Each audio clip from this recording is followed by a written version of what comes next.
Hi YouTube, I'm Aiman. Welcome back to one of my cooking videos. In this video, I'm going to show you how to cook Kangkung Belacan. Alright, so the packaging actually says Belacan, but the pronunciation is Belacan. So Kangkung Belacan is a very popular dish in Malaysia. If you go to restaurants in like Penang, you'll find it on the menu. And the recipe that we're cooking today is actually my mom's recipe, so in the background she's going to be standing there and she's going to teach me how to cook because I've never done it before. So let's get to it. As far as ingredients go, it's pretty simple. First, we're going to be using kangkung. Then for this amount of belacan, if you're like anybody but a Malaysian, you probably want to use this amount. But if you're like Malaysian, you want to use double. But for the ingredients, it's going to be 2 garlic, 3 shallots, and 1 chili. If you like spicy, you can always add more chili. And I should mention that this belacan that we're using is my mom came home with it. And it's already baked, which means that if you try to bake it on a grill, then it's gonna smell really bad. Kangkung you can always buy at an oriental store, but we grow our own kangkung. So in this video, I'm gonna show you how to harvest it and to cook it. So let's go.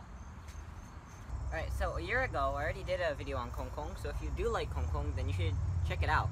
So now for cutting it, we're going to just cut it around 6 to 4 inches from the bottom, and that way it can keep growing. And we can keep harvesting it week after week, or maybe sometimes every 2 times every week. You can also use this very spicy chili. My mom calls it chili pedas. Alright, so we have our kangkung right here. You don't want to use this old long kangkung because it's hard. You want to use the kangkung that's just around 1.5 feet. So in this video, I'm going to teach you how to cut the kangkung because there's a specific way to cut it. So there are 2 ways to cut it. Here's the first one. So basically, you just want to cut diagonally to cut off the leaves. And then if it's too long, you just cut it off diagonally as well. My mom doesn't usually cut it this way. She has a different way, which I'll show right after I do this. Alright, see? Diagonally. Or the way my mom likes to do it is she cuts the leaves off so that people don't choke.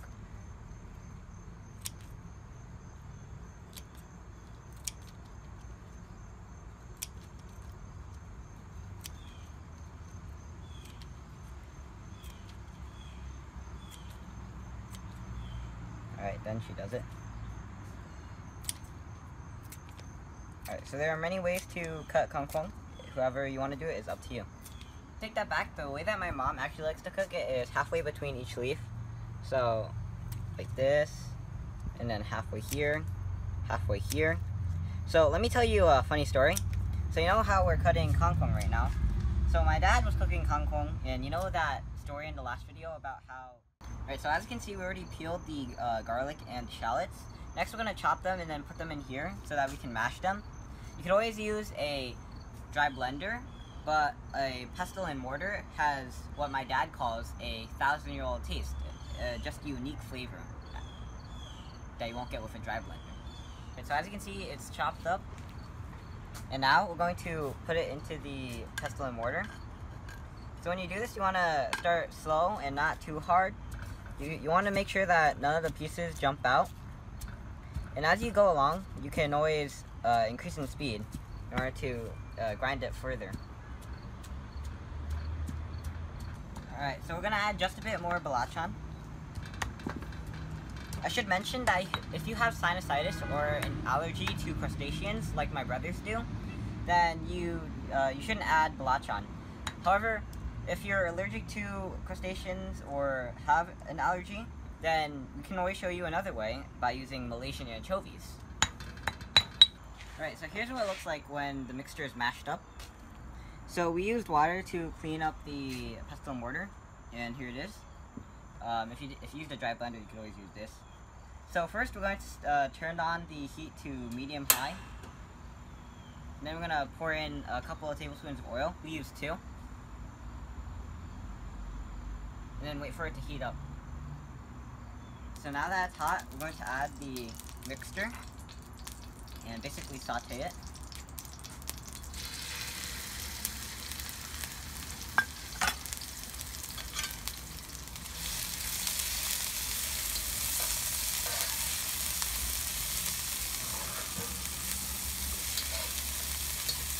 Then we're going to add the water because it looks like it's brown and cooked. It smells like it too. Then we're going to add some salt. Then when it gets hot, we're going to add the kangkung.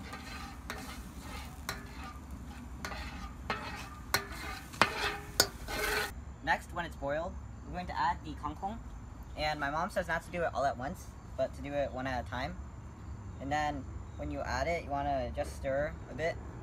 So I'm going to increase it to a full handful per time.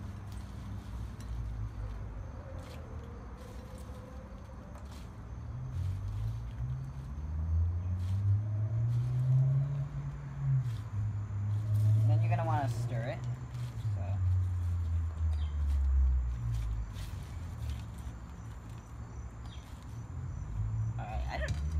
This looks like a lot to stir. Alright. This is alien concept to me. Alright, so we had to replace the gas, as you saw. Now there's flames.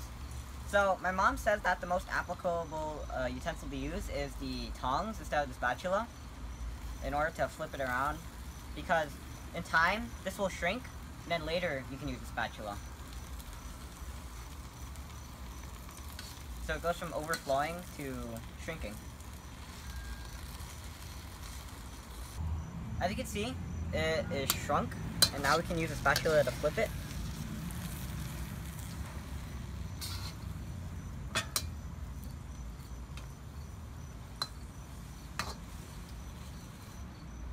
Ooh, smells nice.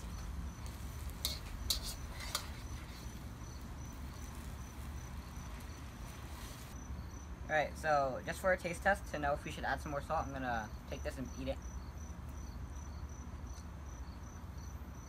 I think it needs just a bit more salt.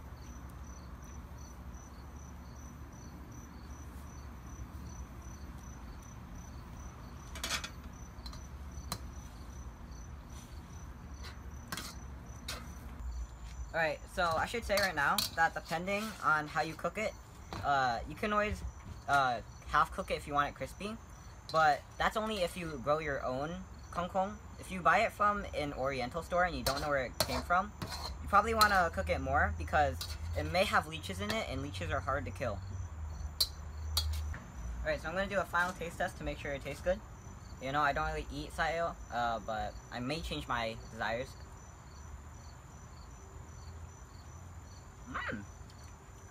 Tastes so good.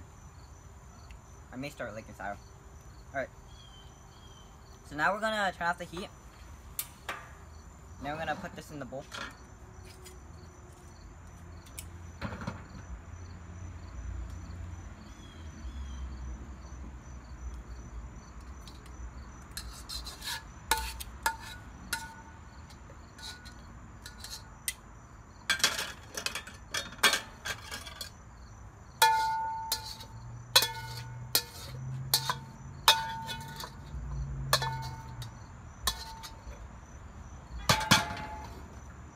You should also pour the water that you have left too.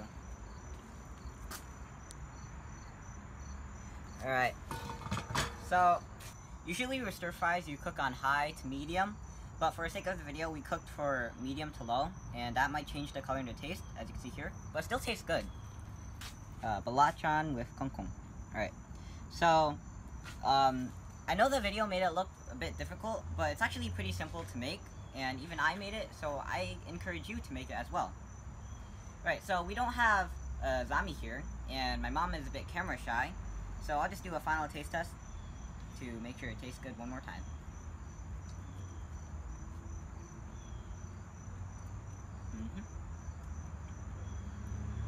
As a cook, you always have to taste your food to make sure it tastes good. I'm EYeOnAiman, and thanks for watching. Please like, rate, comment, subscribe, and look at other videos on EYeOnAiman, especially the cooking videos. Alright, Chef Aiman signing out. Peace.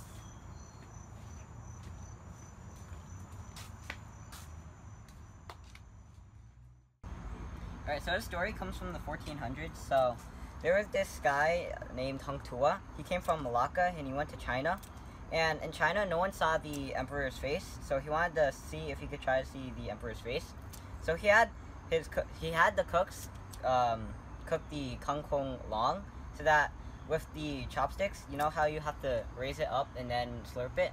So he made him do that, so that way he could see the faces, and or the face. And basically, my dad likes to cut it that way. And the thing that happened was when he did, I think Amiro was eating too fast, and he actually choked. And you know what he did? He had to, he pulled it out. I wasn't there, I don't remember it, but it must have been funny.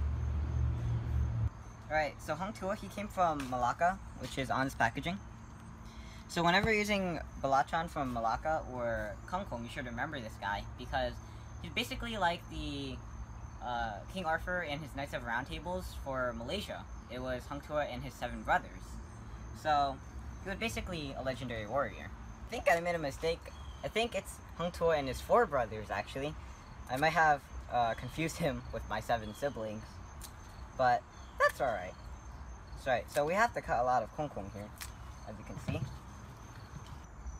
Sayo is not something you normally eat by itself. It's usually a side dish, which means you eat it with a side of curry or rendang.